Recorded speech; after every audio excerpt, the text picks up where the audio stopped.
ไล่จะไหนก่อนละฮะไล่ไปกลางเนี่ยขั้นโน้นเนี่ยใครสาวไล่ไปกลางอะไรต่อเนาะ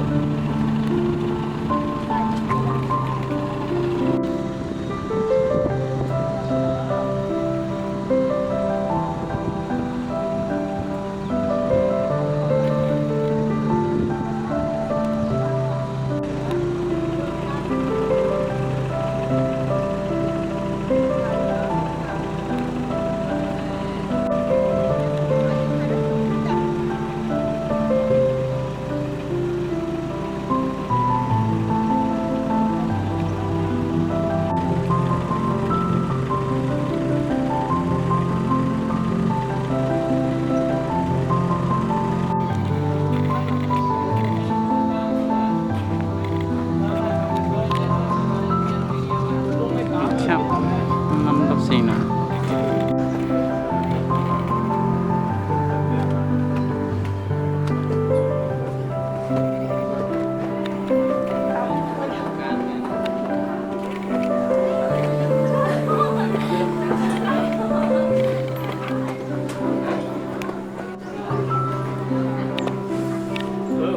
กลางกันนะ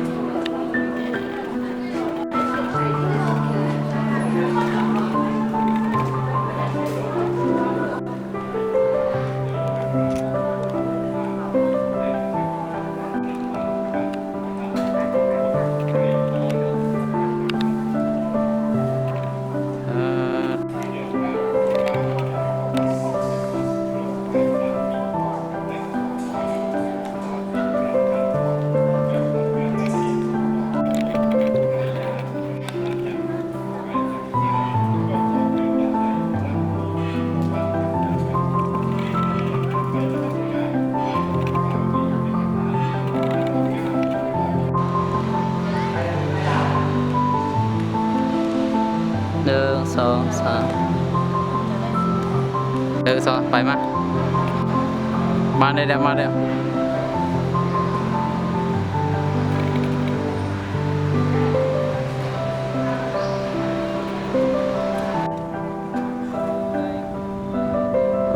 กลมลงเลยอีกการเตะปืนนะวางมันได้1 2 3อยู่มา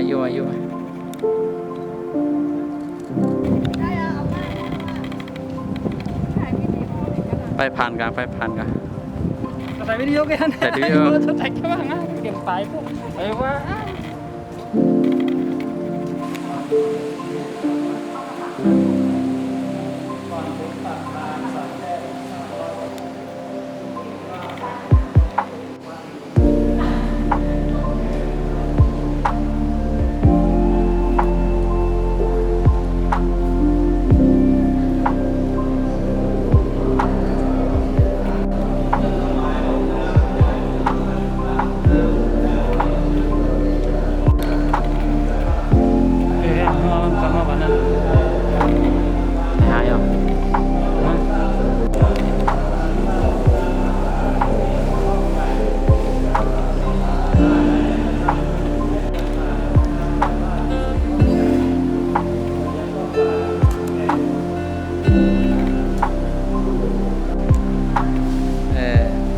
ปักยาวไว้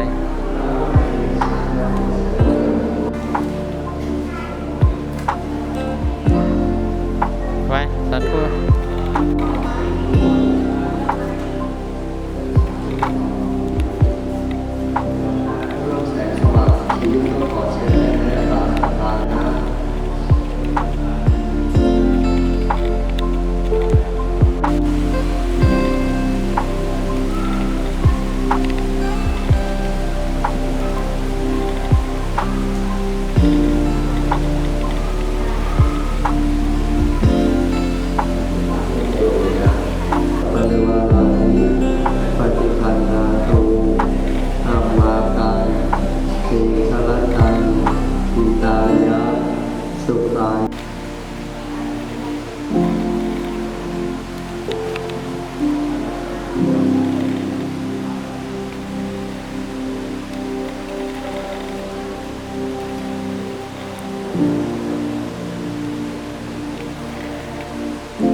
มี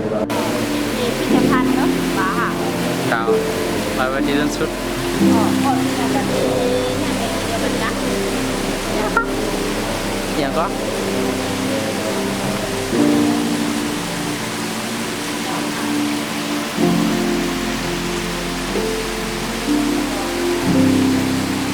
เดี๋ยวเราก็ได้ กำลังอยู่ที่ปากก็ได้อยู่กัดถอยก็ถอยเรา เพราะว่าหยิบไปแล้วก็ปิดปล่อยโยกมาถึงเนาะ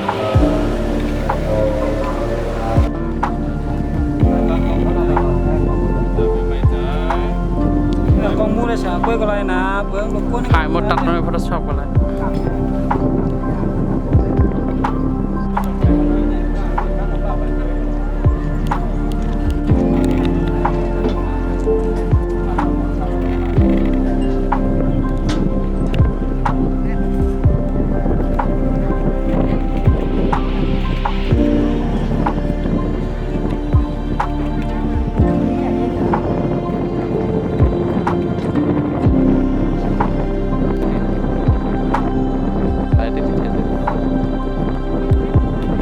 ก็จุกนั่ง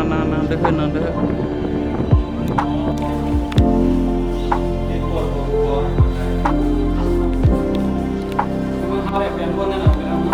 คุกกอมดิเกียไปนี่ฮะน้ำมันกักขันใหญ่นี่บ้านกวยนี่ก็เป็นไปเป็นกัดไตโอ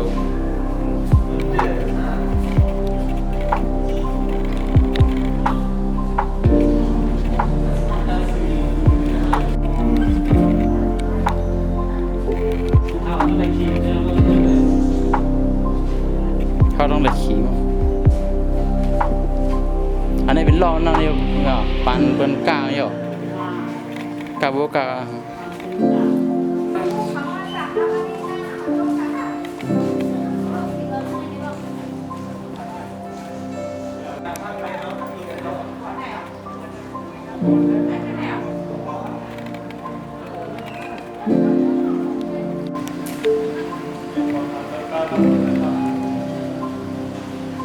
ถ่ายมาถ่ายนะ